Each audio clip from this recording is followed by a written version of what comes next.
our next speaker coming on stage, as we're just catching up on a little bit of time as we started a little bit later here at the WECA stage.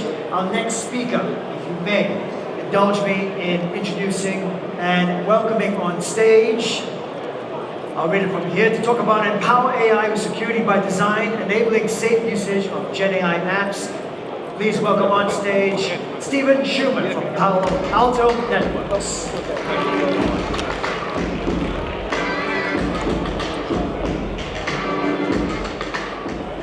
Good morning.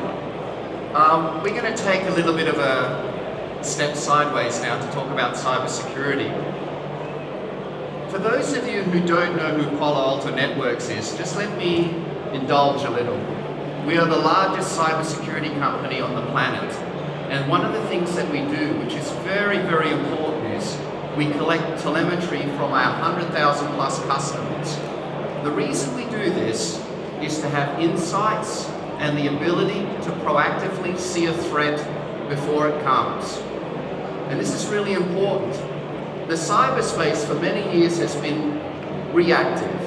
Our position is to be proactive. The reason I share this information with you is GenAI, the adoption of AI, is one of the newest threat vectors and landscapes which hackers are highly focused on. Our role, as it relates to artificial intelligence, is to provide the visibility, that's key, to provide the confidence, so your customers, your cohorts, your citizens, your employees are using the AI products with confidence, and lastly, the trust. So visibility, confidence, and trust. My presentation is about not stopping the adoption of AI, it's about how to harness the possibilities of AI without being compromised. And this is really important because most of the hacks we see in the world at the moment are related to the adoption of AI, and we have to understand this. So here's what's very interesting, and this is a little bit outdated, but imagine within 2 years, 1 billion people adopted some form of AI app. That's quite phenomenal. It's mind-boggling. We have never seen an adoption rate this quick, ever. And the AI adoption falls into 2 major buckets. You will have employees that are accessing GenAI applications. You may even have children that are using GenAI applications to answer questions, to do homework, etc., wrongly or rightly. They're doing this. And you have enterprises that are creating GenAI or AI applications into their work environment. They're the 2 scenarios that we typically see playing out at the moment. Now, here's the interesting part. And again, I think this is massively understated. This was in February 2024. 57% of employees are using some form of public AI. Now, I would suggest these are the instances that we are aware of. There are many cases in your work environment, your employees are accessing GenAI and you may not even be aware of it. And it's happening. I see this personally myself when I'm on the road visiting customers. But here's the thing. There is no doubt that AI and the adoption of it helps you with increased productivity. So for ourselves, Palo Alto Networks, we have AI in our workplace. So for example, our expense claims, low risk, auto-approved. Many repetitive tasks we apply AI. So there's definitely a possibility to improve productivity. The other part is collaboration. We use AI throughout our workplace to collaborate. We're dispersed, we're across the region. I run a region of 9 countries. We're using AI all the time in terms of collaborating. And it's transformed how we do marketing. I mean, this slide deck, how it came together, we're taking advantage of AI. So there's immense advantages in AI, but remember, visibility, confidence, trust. Now, why do I say this? So for example, We have seen since 2024, and remember what I said, we're collecting telemetry and information on the threat landscape. We are seeing these threats in real time. We have seen an 890% increase in GenAI traffic. And these organizations have limited or no visibility of this traffic. So imagine, you can't see something is happening, how do you prevent an accident? Difficult, right? We have also seen unapproved GenAI apps being used. Again, I think this is personally understated. And because of this, we're seeing many new attack types, attack vectors we've never seen before, totally new, highly sophisticated, fast, scalable, hard to detect. That's what we're dealing with. Now, some simple things is what people don't realize. When you use GenAI to ask a question, you're uploading data.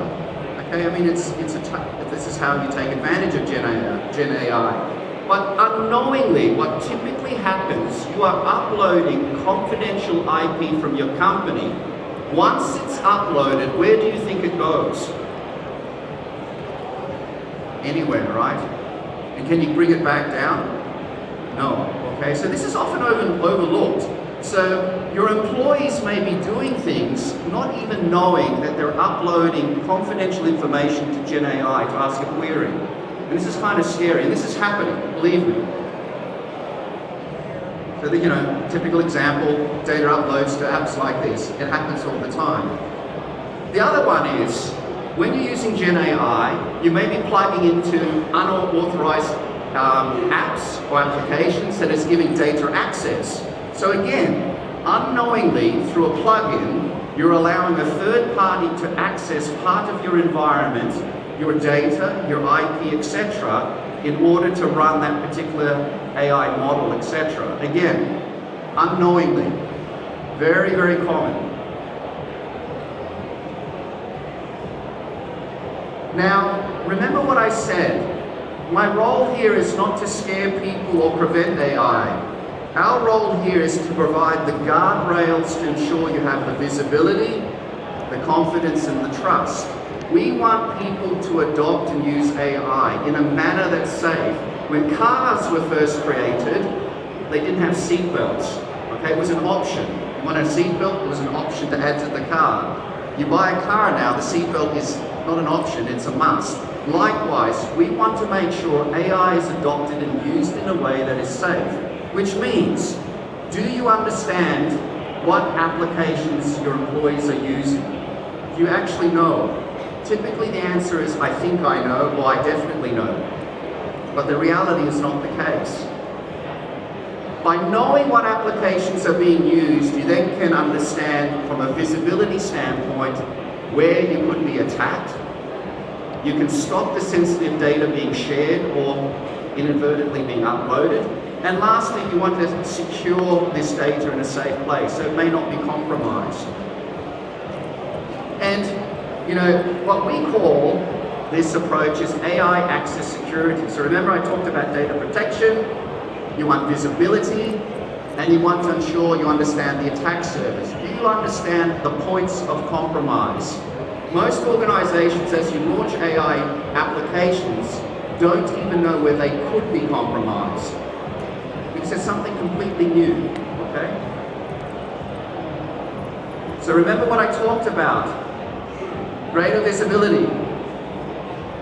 Policies to ensure that the right framework is in place, that what is on the sanction list that can be used, what cannot be used.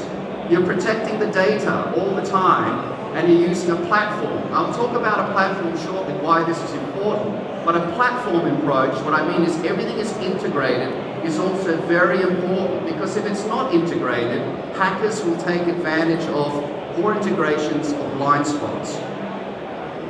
Now, this, behind me, is a typical schematic of architecture when AI agents are used in your organization. What is happening now is organizations, while launching AI applications, are introducing many, many new things that previously did not exist. So you'll have your web, your apps, your data, your large language models, infrastructure, etc. Fairly standard. What most people don't realize, and this is seen from our research dealing with customers, these are the points of compromise. If you may note, it was quite funny, we were sharing the slide deck yesterday with the event organizer. They said, is there a mistake with this slide? Actually, there's not a mistake with this slide. Every point is a potential threat. So you have a look. I could randomly pick, for the infrastructure, you could be compromised access control. And the large language models, you could be compromised prompt inject. The memory and the action and the data and the web. These are all areas that are new points of compromise that most organizations are absolutely unaware of. And this is real. We deal with customers that are dealing with this currently now. They were not even aware. So again, to the event organizers, no, this is not a mistake. This is actually the threat landscape now, and this is what's happening. So our goal here is to know where all of your AI assets are, what AI products are being used in your environment, to protect the apps and the models and secure the data. These are the three things that we focus on all the time, these three core tenets. And this is what's happened in the market. AI products have been launched at a rapid pace. We saw the 1 billion within 2 years. And the security vendors have responded with lots of point solutions. A point solution to handle large language models, a point solution to handle data, a point solution to handle model scanning, etc. And that's been the typical approach any security problem in the world, be it may the network, be it may your mobile device, be it may your laptop, etc. The problem with point solutions is, how well are they integrated? There are always blind spots, and hackers find these blind spots. So this is the problem with point solutions. But point solutions exist because they're a rapid response to fix a problem. The last time there was a rapid response in the market was, remember, during COVID. We all went online with digitization. Suddenly all of us were buying services online. Point products handled the potential point of compromise. Same thing with AI. Point solutions. And the problem with these point solutions, they have many, many gaps. Which speaks to the point. We look at this holistically, okay? So we call it Prisma Airs. We want everything at a single point to understand. What's the agent security? What's the model scanning? What's the large language models? How's the data being handled? All in a single place, because these are related points. If you don't understand this, the hacker will take advantage of this. And this is what happens. And, at the end of the day, remember I talked about visibility. You want to know where your AI products are. You have to know what's being used. If you do not know what your employees are using, if you don't know what your children are using, how do you protect them? Difficult, right? You want to protect against all of the risks. You want to protect the data, the crown jewels of your company. AI is fundamentally about data, so how the data is being shared and used, and if that gets compromised and shared with other parties, this is a big, big problem. So we want to protect the data, and of course, best of class. With that, I hope you feel less scared of the world of AI. I honestly believe we're at an interesting point in history. I have never seen something so rapidly being adopted. It is changing the world as we see it today. I mean, I just walked through the convention center. It amazes me the amount of booths here. But what I want to highlight, we need to do this in a manner that's secure. We need to do it in a level of visibility, confidence, and trust. I don't want to stop AI, but I want to make sure we do it in a safe manner. And with that being said, thank you very much. Have a wonderful conference. Thank you.